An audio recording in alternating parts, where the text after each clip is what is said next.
Hello everyone, welcome back to Dakshata academy channel. तो कैसे हैं आप सब और कैसे चल रही है स्टडीज। तो आज हम एक करंट का टॉपिक पढ़ रहे हैं। तो करंट का टॉपिक आप जोड़ सकते हैं। अगर शुरुआत में आपको ये बता दूं, इस टॉपिक से क्वेश्चन आपका बनता है कि WHO की आउटलुक रिपोर्ट तो किस बेस्ड पर आपकी जो आई है, जो एशियन और अफ्रीकन कंट्रीज से रिलेटेड आई है। तो उसी से रिलेटेड आज का करंट का टॉपिक है हमारा। तो आज की वीडियो में हम देखेंगे कि WHO ने एक स्टडी की जिसमें हमने देखा कि क्या रीजन है कि जो आपकी डिजीज है, स्पेशली जो वायरस बोर्न डिजीज है, उनका जो एमर्ज है, मैक्सिमम जो उनकी इमर्जेंस है वो आपकी एशियन और अफ्रीकन कंट्रीज में ही हो रही है। तो इस पर WHO के द्वारा एक स्टडी की गई और उसने जो है अभी एक रिपोर्ट जारी की है, WHO आउटलुक रिपोर्ट, जिसमें उन्होंने बताया है कि क्या रीजंस है जिसके कारण आपकी मैक्सिमम वायरस बोर्न जो डिजीज है वो आपकी एशियन और अफ्रीकन कंट्रीज में ही आपकी इमर्ज हो रही है। तो वो समझने से पहले हम थोड़ा सा इसके बैकग्राउंड देखते हैं कि कोई भी डिजीज है उसके बारे में अगर हमें स्टडी करनी है तो सबसे पहले जरूरी होता है कि हम ये पता लगाएं कि जो वो डिजीज है वो आपकी कहाँ सबसे पहले खोजी गई, यानी कि कहाँ पर उसका सबसे पहले जो केस है वो मिला। अगर हमें ये पता लग जाए कि सबसे पहले जो केस है आपका इस एरिया में मिला, इस पर्सन को वो डिजीज हुई, तो हम उस पर्सन पर या फिर उस जो जिस भी पर्सन को ये डिजीज हुई है या फिर वहां का इन्वायरमेंट स्टडी कर सकते हैं जहां पर ये डिजीज मिली। उस जो वायरस जिसने ये डिजीज की है, वायरस को जो डिजीज हुई है, उस वायरस को हम स्टडी करेंगे, उसके जेनेटिक मटेरियल को लेबोरेटरी में स्टडी करके उसका डिकोडिंग कर सकते हैं, जिससे कि हम उसके बारे में कोई ट्रीटमेंट जो है आगे देख सके। तो ये जरूरी है किसी भी कोई भी अगर डिजीज होती है ये जानना कि वहां सबसे पहले उसका जो केस है कहाँ आया। फॉर एग्जाम्पल आपका जो कोरोना वायरस है, कोरोना वायरस जिसका वायरस है आपका सार्स कोव-19, तो इसका सबसे पहले जो आपका वर्ल्ड में केस कहाँ देखा गया, चाइना में। और चाइना में भी कहा, चाइना के वुहान शहर में। तो कहा जाता है कि वुहान में आपकी एक मार्केट लगती है, जो आपकी मीट मार्केट लगती है, जहां पर जो जंगली जानवर को जो है मार के उनको बेचा जाता था। तो वहां पर जो है चमगादड़ के थ्रू, जो बैट के थ्रू ये डिजीज जो है फैली थी। लेकिन कई फैक्ट्स ये भी बताते हैं कि वुहान में आपके जो है लेबोरेटरी में ये जो वायरस था आपका विकसित किया गया था। तो वैसे तो काफी कंट्रीज ने आपका परमिशन मांगी थी चाइना से कि हम आपके यहाँ पर आकर जो है स्टडी करना चाहते हैं इस वायरस के बारे में, ताकि हम इसका जो है ट्रीटमेंट और अच्छे से जो है आपका देख सके, इसकी वैक्सीन जो है डेवलप कर सके। लेकिन वो बात अलग है कि चाइना ने इसकी परमिशन जो है आपका नहीं दी।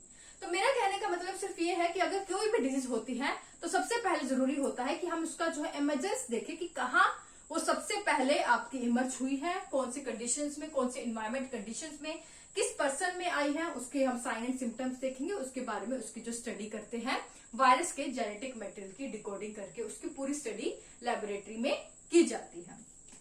लेकिन ये सब चीजें जो है करना बिल्कुल आसान नहीं होता।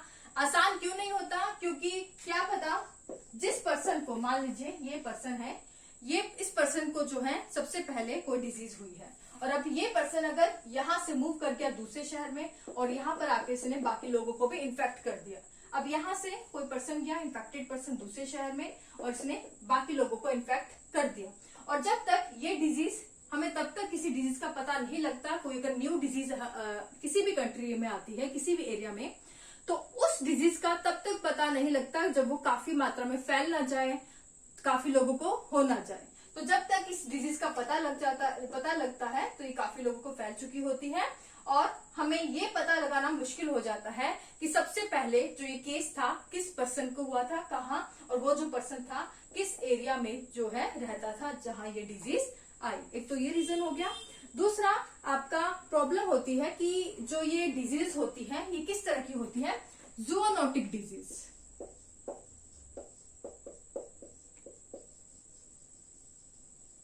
जो वायरस बोर्न डिजीज है ये आपकी मैक्सिमम क्या होती है, जूनोटिक डिजीज। जूनोटिक डिजीज क्या किसे कहते हैं, जू से मतलब एनिमल्स, यानी कि वो डिजीज जो कि जीव जंतुओं से इंसानों में आती है। फॉर एग्जाम्पल आपकी कोरोना वायरस जो डिजीज है यही देख ले, ये आपकी डिजीज कैसे है, ये आपके कहा जाता है कि चमगादड़ों से आपका जो ह्यूमंस में आई।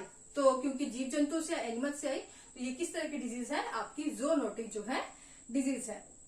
तो जूनोटिक डिजीज से इंसानों में आई और इंसानों से कई बार आपके एनिमल्स में जो ये डिजीज भी कई बार एंटर करती है, क्योंकि वायरस जो है इन्फेक्टेड होता है, वो जहां जहां मूव करेगा जिसके पास भी वो जो है इन्फेक्ट हो जाता है और उसे ये डिजीज होती है। तो लंबे समय तक मतलब ये डिजीज जो है अगर ये देखें तो इसका दूसरा रीजन ये है, पहला रीजन हमने देखा कि पर्सन मूव कर जाता है तो हमें पता नहीं लगता कहाँ पर सबसे पहले केस आया, उसके पहचानने में मुश्किल होती है।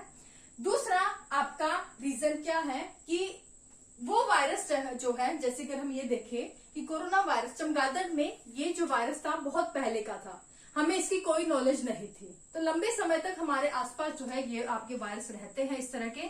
लेकिन पता हमें कब लगता है, जब ये जूनोटिक डिजीज का रूप ले लेते हैं, यानी कि ये आपके जानवरों से हमारे अंदर आ जाते हैं। और जब अब हमारे अंदर आ जाते हैं उसके बाद इनका इतना हाई लेवल पे आउटब्रेक होता है कि ये हमें पहचान करना मुश्किल हो जाता है कि ये जो डिजीज है आखिर कहाँ से आई, शुरुआत कहाँ से हुई। जैसे कि हमारे कोरोना वायरस के साथ हुआ कि बाद में पता चला कि हमें ये जो आउटब्रेक है दरअसल वुहान में ऐसे हुआ था कि चमगादड़ के थ्रू जो है इंसानों में आई थी। वहां पे एक मार्केट लगती है जहां पर जो जंगली जीव जंतु हैं उनको मार के बेचा जाता था।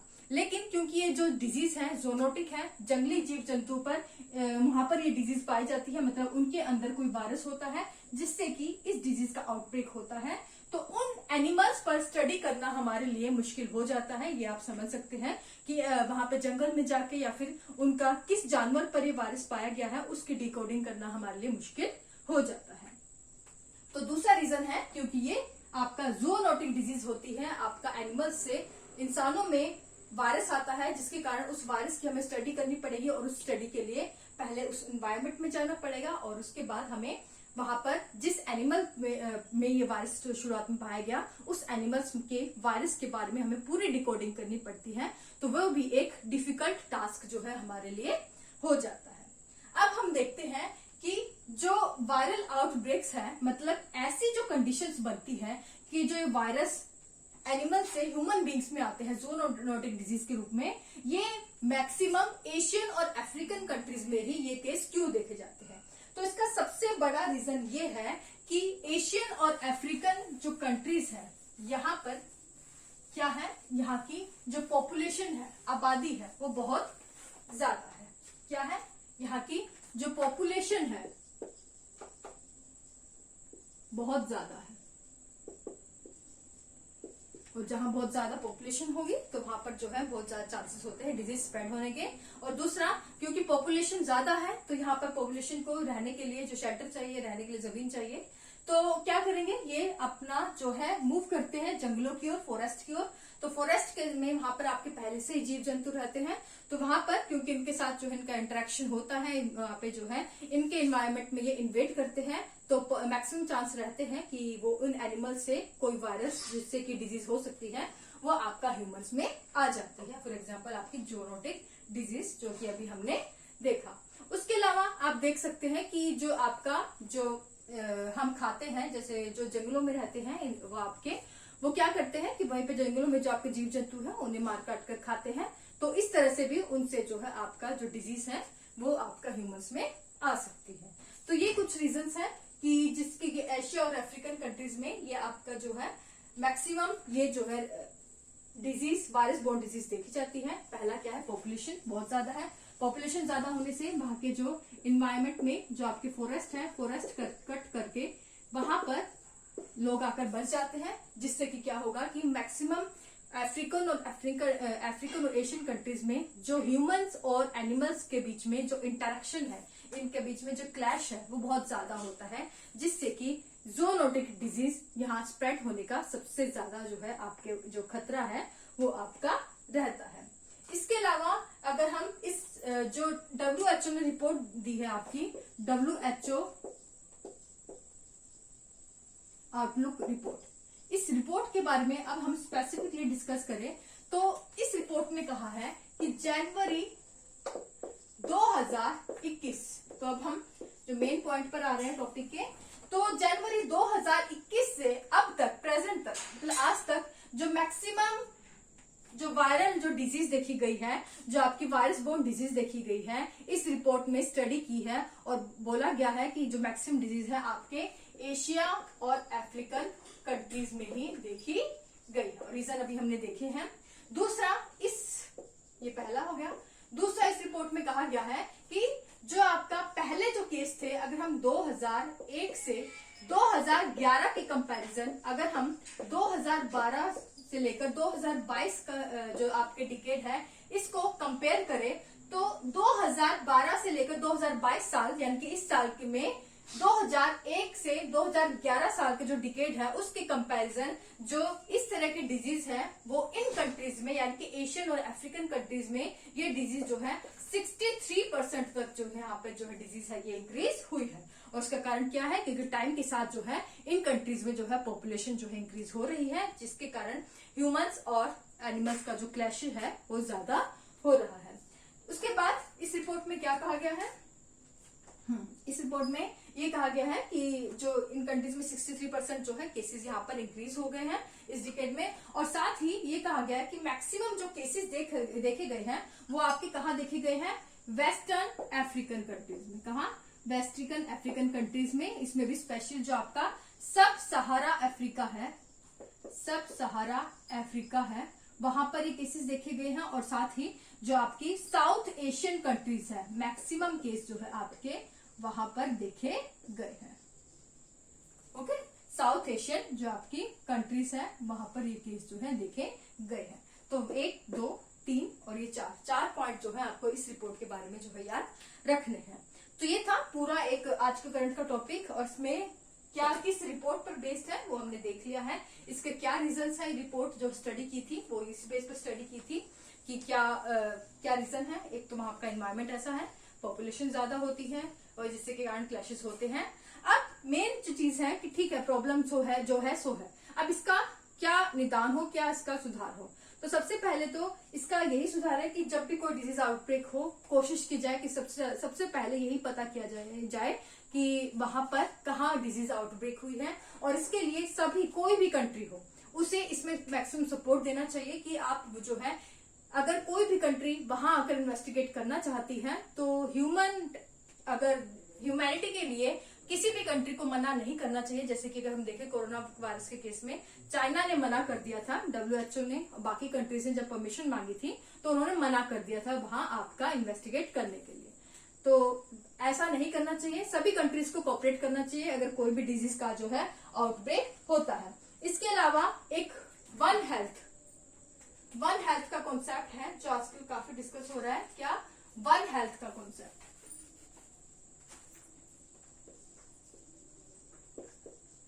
वन हेल्थ का कॉन्सेप्ट जो है लागू किया जा सके। वन हेल्थ के कॉन्सेप्ट में आपका आता है इन्वायरमेंट हेल्थ, ह्यूमन हेल्थ और एनिमल हेल्थ। इन तीनों को एक साथ लेकर चलना चाहिए। मतलब अगर आप सिर्फ इन्वायरमेंट को हेल्दी रखेंगे तो इन्वायरमेंट को हेल्दी रखने से क्या होगा, ह्यूमन अगर हेल्दी नहीं होगा फिर एनिमल हेल्दी नहीं होंगे तो ये वापस से इन्वायरमेंट को इन्फेक्ट कर देंगे। सिर्फ अगर आप ह्यूमन को हेल्दी रखेंगे कि जो इंसान ठीक है, हेल्दी रहना चाहिए, तो जो एनिमल अनहेल्दी हो जाएगा वो आके वापस से इसको इन्फेक्ट कर देगा। इन्वायरमेंट अगर अनहेल्दी होगा वो भी वापस इन्फेक्ट कर देगा। तो एक साथ वन हेल्थ का कॉन्सेप्ट होना चाहिए कि इन्वायरमेंट हेल्थ, ह्यूमन हेल्थ और एनिमल हेल्थ, इन तीनों को एक कॉमन अप्रोच इनकी रखनी चाहिए कि तीनों को एक हेल्थ के मतलब पैमाने पर एक साथ रखना चाहिए। इन तीनों को ही वन हेल्थ का दर्जा देकर तीनों को ही हेल्दी जो है किया जाना चाहिए ताकि इस तरह के जो डिजीज का आउटब्रेक जो है वो ना हो। तो ये था पूरा कॉन्सेप्ट WHO आउटलुक रिपोर्ट, जिसमें बताया गया कि एशिया और अफ्रीकन कंट्रीज में जो मैक्सिमम डिजीज का आउटब्रेक क्या है, क्यों हो रहा है, रीजन बताए और क्या रिपोर्ट बताई गई कि क्यों कितने केस यहाँ पर अराइज हो रहे हैं। तो ये हमने आज की वीडियो में डिस्कस कर लिया। तो आज के लिए बस इतना ही। वीडियो अगर अच्छे लगे तो प्लीज लाइक करें, शेयर ज्यादा से ज्यादा करें और चैनल पर नए हैं तो सब्सक्राइब कर लें। Thank you so much.